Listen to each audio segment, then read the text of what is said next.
Good afternoon, ladies and gentlemen. My name is Judit Ujfalussy, and you may ask that with such a name, how the hell I am here.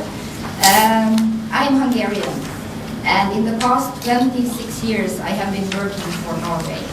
And these 26 years mainly I have been working with Norwegian business community, being employed by formerly the Norwegian Trade Council, then later on Innovation Norway. Today I'm working as an associated consultant for Innovation Norway, and I have the privilege to help the business delegation next week here when the big event will happen. When I was asked how to do business in Norway, I was a bit hesitant how to present it and what to do for you.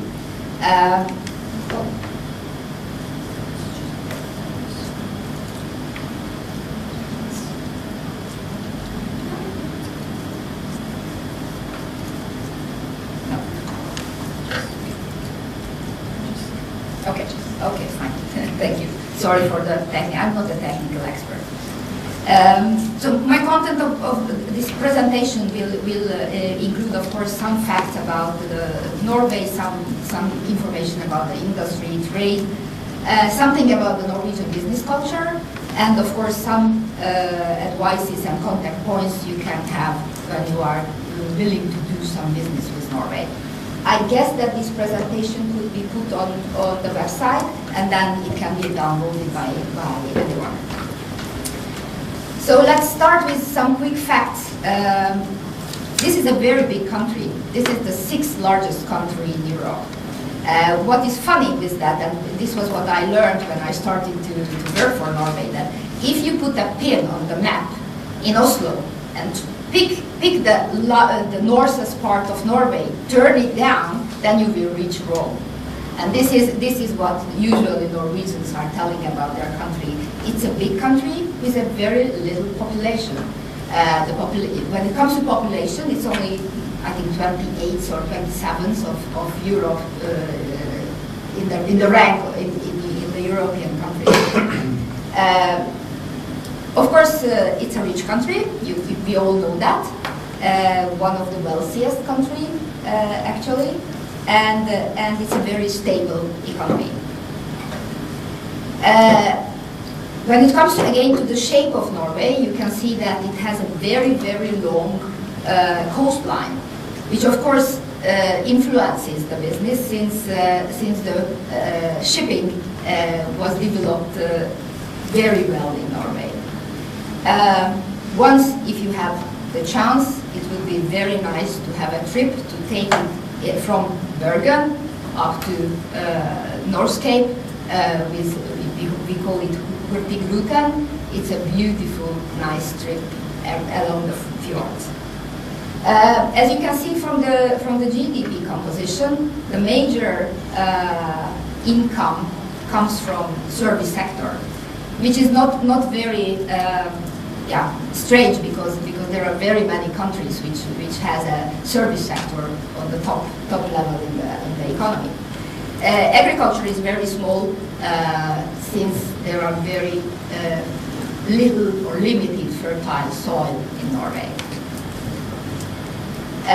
It's a mixed economy, quite heavily influenced by the state, especially in the strategic areas when it comes to energy, for example. And that also has to be taken into consideration when you are making business with Norway, that there are not so many players to deal with. I would say, and I apologize to the Norwegians who are here, that it's a kind of, sometimes I feel that it's a very social type of country. I wouldn't say socialism, but very much concentrating on some ownerships, state ownership and influence. Also, the public sector is quite large, and as I said, that has a very high standard of living. There is a very good welfare system, obviously. In the movie also, and also the ambassador mentioned about the different industry sectors, And what everybody knows is that that oil and gas sector is very dominant on the market, giving more than 50% of the total export of Norway. I think that it's more than 2 billion barrel oil is explored every day in Norway, and that's a huge number. I mean, I cannot really imagine the number, and most of it is exported. When it comes to the gas, gas is not used in Norway. The electricity is made of hydropower mostly, and also some solar, some renewable energy, which is developing. But basically, they are not using gas. So almost 100% of the gas is going abroad, which is of course very good for the nature. Beside the oil and gas sector, which also, of course, have an influence on other industry areas like the offshore industry and onshore industry both, we have to mention the fish, which was mentioned already. Norwegians are extremely good in the fish export markets, but all the industry sectors which I am mentioning here has one basic thing, that they are not processed in Norway. Most of the things are raw materials, and the Norwegians are selling as raw materials. One of the reasons for that is that the human resource is very expensive. The workforce is very expensive. So it's much easier, much cheaper, much, well, less responsibility, I would say, to sell everything abroad. Fish goes to Poland, they are processing it and selling further on to any other countries. And that's also for the crude oil and also for the gas. I mean, processing is not really made in Norway. Norway's main trading partner was always UK, Germany, and of course, China, Far East, Japan. I mean, these are developing markets. But of course, the neighboring countries like Sweden and Denmark, and in some respects Finland as well, are also dominating. The reason why they are not so much further on in Europe, for example, sorry, this is not what I wanted to say, is that there are small companies, and I will come back to that with my slide, that most of the Norwegian companies are small, and they do not have really capacity to go or expand abroad very widely. When we are talking about oil, and when we are talking about wealthiness, we should never forget the so-called pension fund, what Norway has. This is a fund which is and this is also something which characterizes the Norwegian mentality, that the oil revenue is going into a fund. It's not used by the government budget. And the reason for that they would like to save it for future generations. They are putting it into a fund. They are going out with the equity market, and the profit is used by the budget, by the government budget, but the money, which is extremely big amount of money, that stays and remains for future generations. And as I said, I mean, this is something which you have to see and understand with Norwegians, that they are very, very nice, and I would say Puritan people. Do not want to exaggerate, do not want to show off what they have. Very rich, but I mean, behaving as all average. So with this fund, they are owing 1% of the global equity market, which is, I think, a pretty big amount. And now comes the slide which I mixed before. So the number of companies is around 500,000, but as I said, 90% is less than 10 employees. So you can imagine that if you, I don't know what kind of companies you are representing, whether large or small and medium-sized, but if you are a medium-sized company and you have some business at home and you have some business, let's say, in Sweden, or you have some business also even in Germany and UK, you do not have really the capacity to go further on. And of course, therefore, our region here, the Central Eastern European region, is a bit left behind. Oslo is the main center. Lots of administration, everything is concentrated in Oslo. Of course, there are some big cities like Trondheim, like Bergen, like Stavanger. Each of them has different activities, but when you are concentrating, first think about Oslo, and then you can see or you can go further on. Yes. It's also a very interesting fact that every 8th worker is foreigner in Norway, which is a special situation. It was a very strict rule earlier when it comes to working permit or settlement or something like that. But since 2003, they realized that there is a diminishing number of inhabitants, which will not be good for the country. So they are open to have foreign workers. And well, as you can see from the slide, of course, the Polish immigrants has a very, very high number. I just put this slide on that to see that what kind of goods are coming into Norway. What are the focuses? Of course, you can see that also they are importing fuels and lubricants, and that's because they are not processing their own oil, so they are sending out and buying it back. Of course, there are some other opportunities, not only these ones.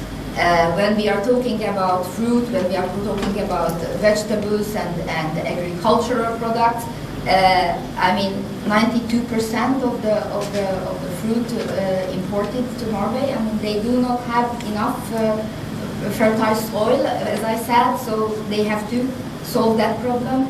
Organic food has some very good possibilities since there is a political wish as well to increase the share of the organic food. And of course we were talking about, or you were talking about, sports equipment, which has a tremendous possibility. Also in other textile or footwear industry. These are the estimated market values which I got from the Chamber of Commerce in Norway. I put on tourism as well, because the Norwegians like to travel, and especially in the past, I would say 10-15 years, they are more and more going out on long weekends.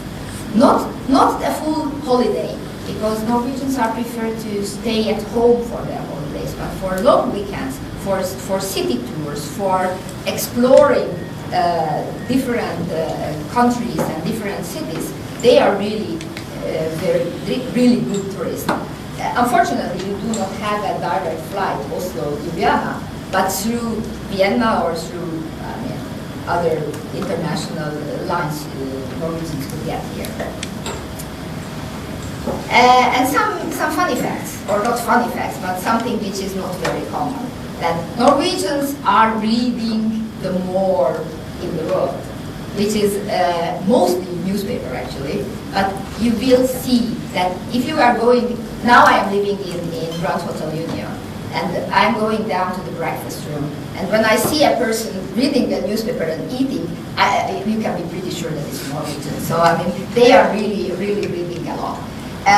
It's also strange that Norway had a referendum twice regarding the EU membership, and they rejected it.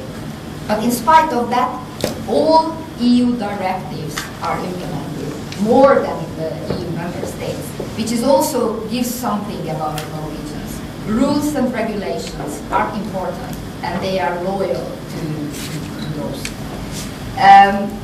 Of course, when it comes to the economy, and they do not have external debt, as a Hungarian, I am, oh my God, I envy them totally. So, and also something funny that Manchester United and Liverpool fans has more Norwegian fans than any other nationality. That's also something which is funny. Usually, what we hear when they are talking about Norway or Norwegians that hold inside, you do not find really the synergy or the chemistry between them. They, of course, born on skis. I mean, these are just general or the statements about Norway. They are blue-eyed and naive. They love nature, obviously, but they would like to have it alone. Norway closes at 4 o'clock in the afternoon. You cannot find anybody else later. These are a bit exaggerating, of course, but has something. So when you are making business, try to keep these things in mind. If you are going there the week before Easter, you will not find anybody. They are out in the forest. They have 1 week holiday and you cannot reach anybody there. So I always said that if you would like to invade Norway, then you should go there before the Easter week, because really everybody is out in the forest, out in their cottages. Prime interest, the weather. This is always coming up, and that's because they do not really like the small talks. So they know that they have to talk about something, and then they start to talk about weather. I have some tips or some advices when you are making business with Norwegians. I mentioned a couple of minutes ago that rules are important, regulations are important, and they are keeping that rules and regulations. It's very important to be punctual. When you have a business meeting, arrive in time. They do not like Norwegians keeping the time and the time limits. You know very well, and I think it's not only Norway, everywhere, you are doing business with people whom you trust. But with Norwegians, to build up the confidence, that takes time. I think longer time, and according to my experience, longer time than, for example, with Hungarians or with Slovakians or with Polish who I have business with. They are informal people. As I said, they are not very well in small talks. So you have to be on the topic. You have to have arguments, you have to have facts, which are correct, which are not exaggerating. Two things which are very important in Norway. One is the equality, and that also influences the business, because there is a flat company structure usually. So they have to sit down, they have to discuss, and they have to come into consensus. Everybody agrees, and then comes the decision. So there is no such company, I think, even the big ones, even the so-called multinational ones like Statoil or Kongsberg, that the top guy decide what will happen and all the others are implementing. No. Everybody has to agree, because they feel and they see that then it will be a smooth implementation. If everybody knows what's going on, if everybody knows how to handle things, then it's more smooth to run further on. This is one thing.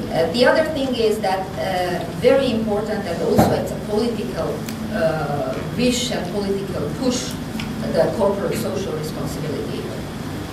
They are focusing very much on that, and they expecting their companies working abroad to have a partner who is fulfilling corporate social responsibility. So this is also very important when you are introducing yourself to a Norwegian company, and you could explain also that, well, you are doing this and that regarding corporate social responsibility, then the trust is starting to build up more easily. Yeah, no gifts. I mean, this is just something that, generally speaking, Norwegians are not exchanging gifts when they have business meetings. And then I have two slides with different organizations, which you should not see now. You can download it from the website. All about how to do business, about statistics, about customs, about how to find partners, and so on. One comment regarding Innovation Norway. Innovation Norway is a bit similar like Judit here. This organization is promoting the Norwegian businesses abroad. So it's very rare when we could really help foreign companies into the Norwegian market. For that, it's more to go to HSH or the Chamber or Oslo Kommune. That's better. Of course, I am at your disposal whenever you want any further information. But really going into the business, Innovation Norway cannot do. Thank you very much for you. I cannot pronounce that. Sorry. So, thank you very much for